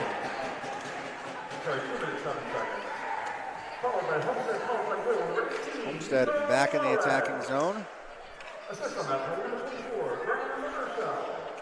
Loxton able to... where I was going with that. Oh, swinging fans on that one. Cam Whistler picks it up, and he'll head towards the attacking zone for the Vipers. Potts picks it up in the corner, moves it up the wall, but Slager's right there. Through dangerous territory comes Tanner Potts. Manages to stick with it, but almost turned it over there. Swinging clears that one. Rice is there to throw it back in, and Tanner Potts once again takes a look up ice. He's got some time and space, so he elects to skate this one through neutral, get the red line himself, and throw it deep before heading for a change.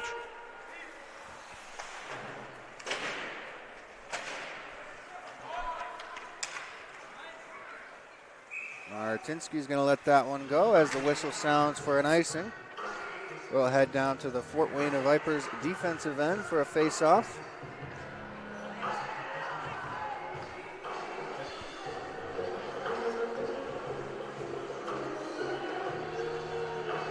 Karen and Frick step in to take this draw.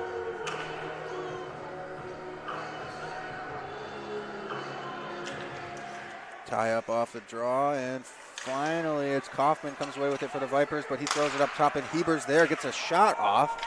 I think Cook might have got a stick on it. Somebody deflected that down low. And now Rice can't clear off the skate of Malachi Frick. And Cook manages to keep that one in. Stebbins spins off pressure down low, but his clearing attempt again stopped at the blue line by Heber. Heber with a backhand pass to Johnson. Johnson looks to get a shot off, can't quite get it through all the bodies out front. Found its way to the slot now, and Meigs had an opportunity, gets a shot that's covered up by Lockwood, and players continue to push and shove after the whistle sounds.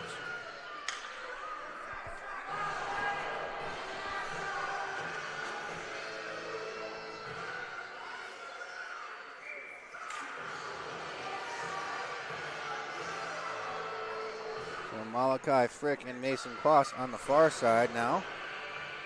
Taking the draw. Malachi Frick wins that one back. The shot opportunity gets blocked close range. Cook picks it up in the corner, moves it to Mapes. Mapes takes a hit from Kloss off the puck. Now Dylan Parks on the move. Can't get it by Malachi Frick, who throws it back down deep. Parks picks it up again, reverses to himself. Knocks down his man, but now Heber's got a lane to the net. No, maybe he doesn't. He'll regroup a little bit. Still dancing around at the blue line. Finally gets this one back down deep. Not on net. And Mason Kloss picks it up. Feathers that one up through neutral ice, but it's going to go all the way down for an ice against the Fort Wayne Vipers.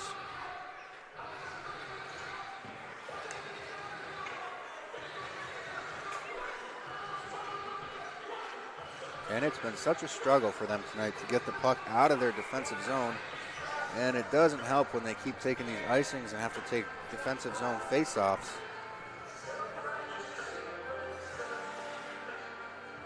Off this faceoff, we're tied up again.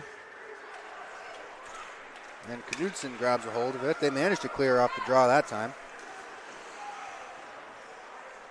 And Knudsen throws that one away. Ty Sebert picks it up, but Knudsen's there again to get the stick on him. Now Fury can't get it through Williams.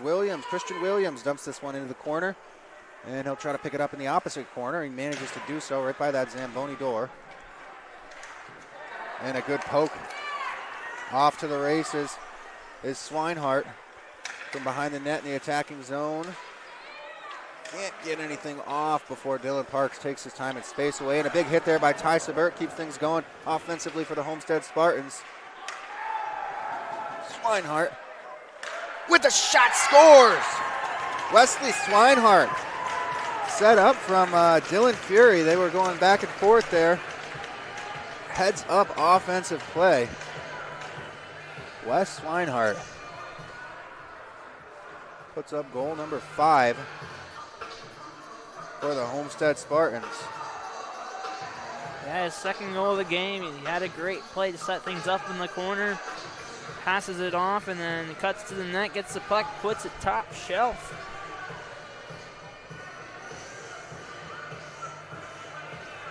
I guess I cut that one a little late. Still got it, the finisher, but I wanted to show Seabert's hit and everything, man. There were so many contributing factors to that goal.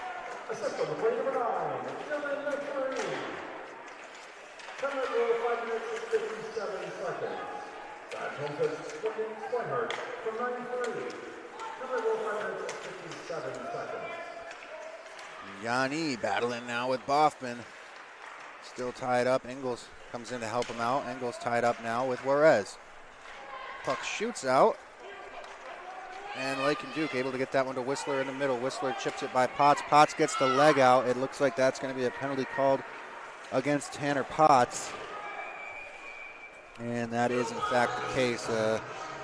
Probably just a trip. I don't think it warrants a bit of a leg check, but those are just potentially dangerous plays that we don't like seeing.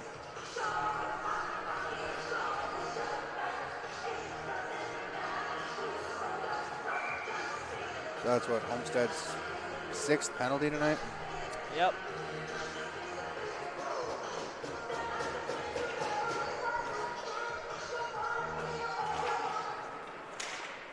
Homestead penalty number 12, Tanner Potts, 2 minutes stripping. Coming at call 6 minutes 41 seconds. That's Homestead full Potts, 2 minutes stripping. Coming at call 6 minutes. All right, Cooper Bacon finally gets possession, moves this one up to Parks. Parks with a shot off the shins of Malachi Frick finds its way into the corner. where Whistler ties up. Bacon's there trying to help him out. Bacon gets away with it, tries to toe drag through traffic, unable to do so, so Johnson picks it up and clears 200 feet for the length of the ice. Now Parks will set this one up behind his own net, start the power play breakout that way. He'll leave it for Whistler. Cam Whistler throws this one across, gets it on the stick of Kaufman, but not in stride, so Kaufman's forced to break all the momentum. And Lycan Duke is just going to take this one back to the blue line of his defensive zone, find Whistler at the far blue line. Whistler dumps it in, but how are they getting this puck back? They are not this time. Heber manages to clear. So Parks again from his own zone finds Cooper Bacon. Bacon to Whistler. Whistler across blue line to Kaufman. Kaufman battling with Llewellyn down low. He's got Urschel there to help him out. And the Vipers stick with this one, but Whistler can't quite get a stick on the pass from Cooper Bacon, so it's back at neutral ice with them. Dylan Parks looks around for his options, finds Cam Whistler. Whistler cross ice, looking for Bacon, can't play it off the boards, so Llewellyn throws it all the way down again. Just 20 seconds left on the advantage for the Fort Wayne Vipers, and they're starting from behind their own goal line yet again. Minnick works this one through his defensive zone. Takes a hit on that play as Whistler comes away with the puck. Whistler gets it over the blue line, gets a shot in and out of the glove of Martinsky. And that will do it for the Fort Wayne Vipers power play opportunity. They are now 1 for 6, and not a whole lot of opportunities aside from that one that they capitalized on.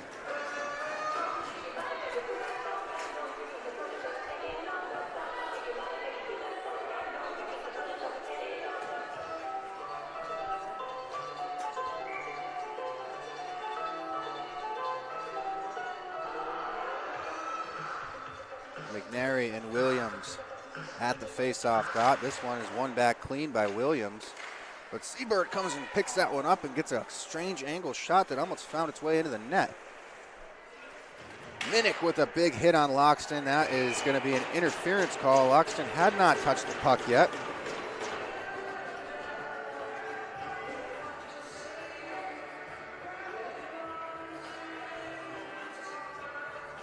So Homestead will see their third power play opportunity of the game. They are 1 for 2 right now, 50%. And they have a commanding 4-goal lead in this one.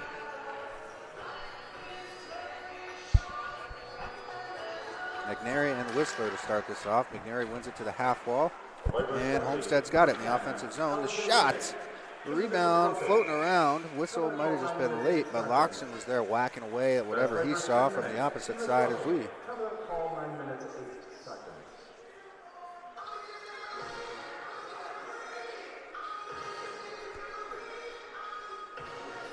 So McNary and Whistler, round 2 here. Same place. McNary wins it back to the hash marks again. Get it up to Llewellyn. Llewellyn with the shot. This goes wide. Rimmed around. Ty Siebert is going to pick this one up and keep things going on the power play for Homestead. Llewellyn trying to get that one down. Good stick there by Cooper Bacon to kind of slow things up, but Llewellyn gets it right back eventually. Moves it over to Ty Siebert. Siebert with the shot into the glove of Caden Lockwood. Homestead's going to change up their unit, as will the Fort Wayne Vipers here, as we have 1 minute, 27 seconds remaining on the man advantage for the Spartans.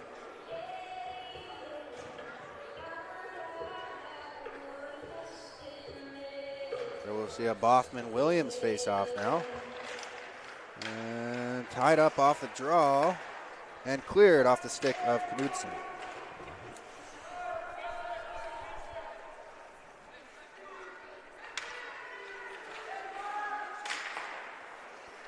Homestead through neutral ice.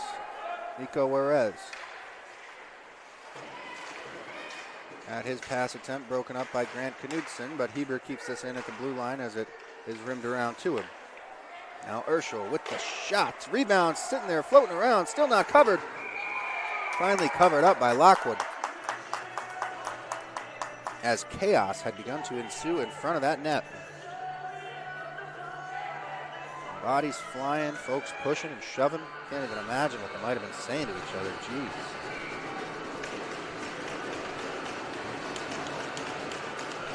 Hoffman wins that one back clean on the power play.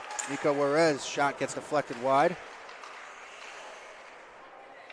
And Knudsen rims that one around, but Heber keeps it in at the blue line. Heber moves that one down to Urschel. Urschel way down low to Boffman. Boffman from the corner tries to throw that one out front. Can't quite get it through, but he gets it right back. Now he'll set up on the hash marks.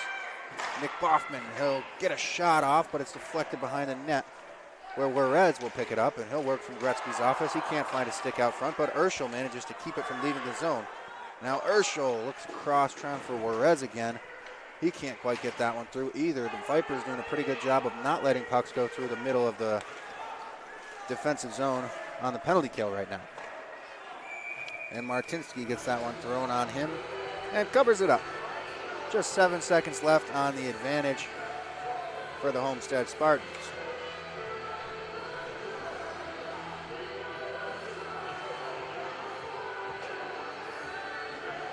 And they will have a face-off in their own defensive end here to start the final 7 seconds of their power play opportunity.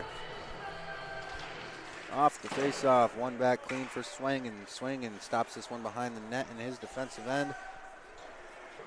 Teams are back at even strength now. Swinehart can't hang on to that one. Pass was thrown a little bit behind him.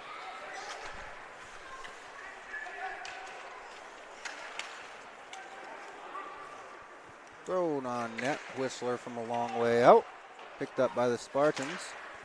Unable to clear that time. Whistler gets another hold of it and rips this one up high above the net and the glass into the safety netting here at the Ice House for a whistle and a stoppage of play.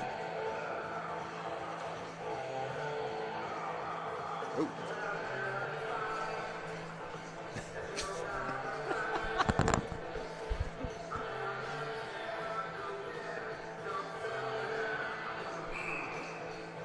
All right, so Mapes and Whistler at the face-off dots. They'll tie up briefly.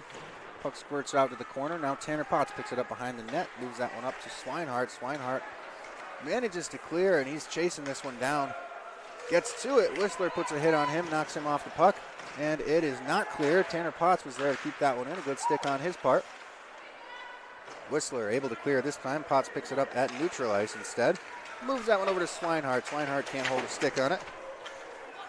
So back to neutral ice. It comes off the stick of Ingles. Ingles with it again. Moves that one across to Yanni. Yanni in some trouble. Swinehart picks it up, but Ingles comes back to bail out Yanni.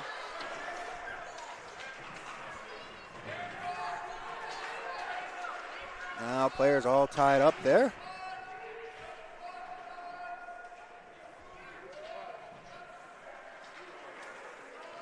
And Ingles finally came away with it, but he was knocked off his feet by something. So Homestead's got it again in the attacking zone. Swinging rips this one across to Tanner Potts. Potts can't hold on to it or keep it in the zone. So he'll let it trickle out and then fire it back in before heading for a change, as does the rest of the Homestead Spartans line.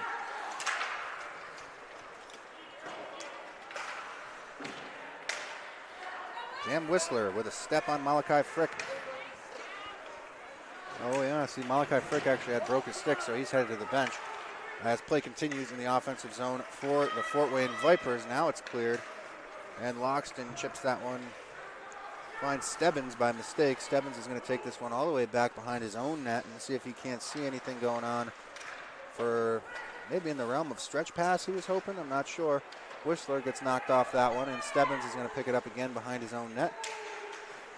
He'll reverse to Rice this time. Rice with the cross ice attempt. Does find Cooper Bacon, who clears the zone. He'll cycle it back to Stebbins again. Stebbins goes across looking for Whistler, but Doherty's there to pick that one off. And the Vipers will try to regroup yet again. Still not a clean pass connection. Doherty drops back to Llewellyn. Llewellyn gets bumped as he's trying to move that one. So it's turned over. Now Doherty again starts from his own zone.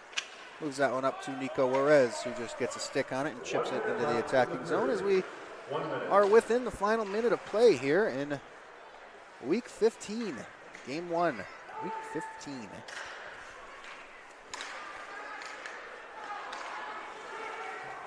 Mason Quas pulls up at the blue line. Walks it across. Throws it off the boards. I think he was maybe hoping to find Knudsen as he entered, but the geometry wasn't quite there. Now it's Llewellyn from his defensive end. Chips this one up, and Knudsen picks it up, throws it right back the other way for the Vipers.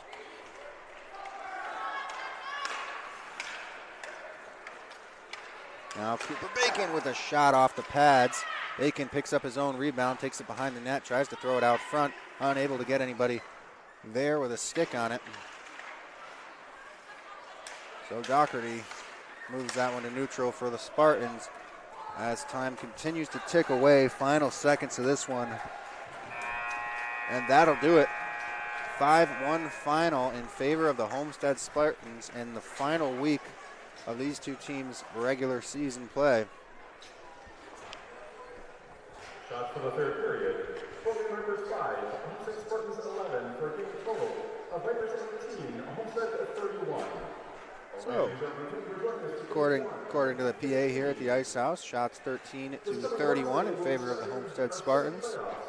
I would say that sounds pretty accurate. So both these teams will still make playoff appearances. That's coming Wednesday, right? Yep. And we'll see which of the two of them will. Well, I suppose it could be both of them, right? I don't know what the standings are. Is it these two teams will be playing against each other as of now, right? Yeah, if they are doing the 1-4-2-3 format, then yeah, these teams will be facing off again. Right, and then we'll see which of the two of them will play again on Valentine's Day.